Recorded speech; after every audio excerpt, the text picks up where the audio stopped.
Team India captain Rohit Sharma త్వరలోనే తన కెప్టెన్సీకి good bye చెప్పబోతున్నారని తెలుస్తోంది. ఇప్పటికే కెప్టెన్సీ రిటైర్మెంట్‌కి సంబంధించి రోహిత్ తుది నిర్ణయం తీసుకున్నారని, అతి త్వరలోనే ఈ విషయాన్ని ప్రకటించబోతున్నారని వార్తలు వినిపిస్తున్నాయి. రోహిత్ శర్మ ప్రస్తుతం ఇండియన్ క్రికెట్ టీమ్‌కి కెప్టెన్‌గా వ్యవహరిస్తున్న విషయం తెలిసిందే. ప్రస్తుతం ఛాంపియన్స్ ట్రోఫీ మ్యాచ్‌లు జరుగుతున్నాయి.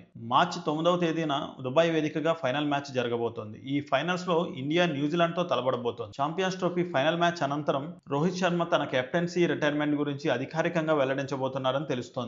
ఇప్పటికే రోహిత్ తన రిటైర్మెంట్ గురించి chief selector Ajit Agarkar, head coach Gautam గంభీర్లతో చర్చలు జరిపినట్టు సమాచారం. కెప్టెన్సీకి రిటైర్మెంట్ ప్రకటించిన అనంతరం రోహిత్ టీంలో ఒక సాధారణ ప్లేయర్గా కొనసాగుతారట. ఇదిలా ఉండగా బోర్డర్ గవాస్కర్ ట్రోఫీలో టీమిండియా ఆస్ట్రేలియా చేతిలో ఘోర పరాజయం పాలైంది. ఇలా ఆస్ట్రేలియా చేతిలో ఓటమి పాలు కావడంతో రోహిత్ శర్మపై తీవ్ర స్థాయిలో విమర్శలు కురిపించారు. రోహిత్ శర్మ ఆట అయిపోయిందని, రిటైర్మెంట్ ప్రకటించాలని సోషల్ మీడియా వేదికగా విమర్శలు వచ్చిన తరుణంలోనే ఆయన ఇలాంటి నిర్ణయం తీసుకున్నారని తెలుస్తోంది. ఇక ఛాంపియన్స్ ట్రోఫీ అనంతరం అధికారికంగా ఈ విషయాన్ని ప్రకటించబోతున్నారట. ఇక రోహిత్ కెప్టెన్సీకి రిటైర్మెంట్ ప్రకటిస్తే తదుపరి కెప్టెన్ ఎవరనే విషయంపై వాడి వేడి చర్చ జరుగుతోంది.